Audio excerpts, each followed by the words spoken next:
Et dès la fin du 4e millénaire avant Jésus-Christ, l'Afrique invente l'écriture. Et à partir de moins 3300, nous avons des documents écrits, nous pouvons suivre l'évolution de l'Afrique dans la vallée du Nil. En moins 4236, l'Afrique invente déjà un calendrier sidéral. Le calendrier sidéral fondé sur le lever d'une étoile du ciel, qui est l'étoile la plus brillante du ciel, l'étoile Sirius, qui est dans la constellation du Grand Chien, c'est l'étoile la plus brillante du ciel. Les Égyptiens, en moins 4236, avaient déjà remarqué que cette étoile se lève en même temps que le Soleil, pratiquement, sous la latitude de Memphis, tous les 1460 ans. Et c'était la base de leur calendrier. Donc c'était un repère chronologique absolu, pour ainsi dire.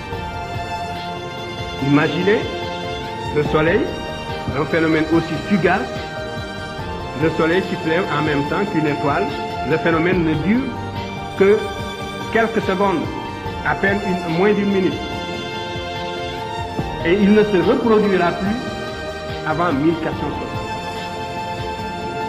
L'année suivante, si vous regardez, si vous mettez sous la même latitude pour regarder le Soleil et cette étoile en question, vous constaterez qu'il y a un écart d'un quart de jour.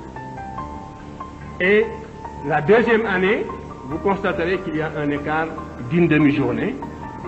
Et au bout de 4 ans, vous constaterez qu'il y a un écart d'une journée.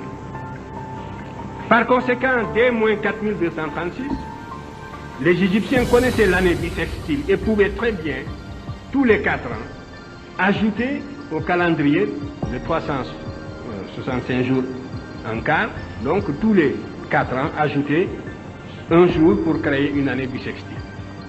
Mais ils ont préféré, au lieu de rectifier tous les 4 ans, suivre l'évolution du phénomène pendant 1460 ans pour ajouter une année de plus. Et ce calendrier, les Égyptiens y tenaient à tel point que le pharaon avait créé un service spécial pour suivre l'écart à travers le temps entre le calendrier sidéral et le calendrier ordinaire.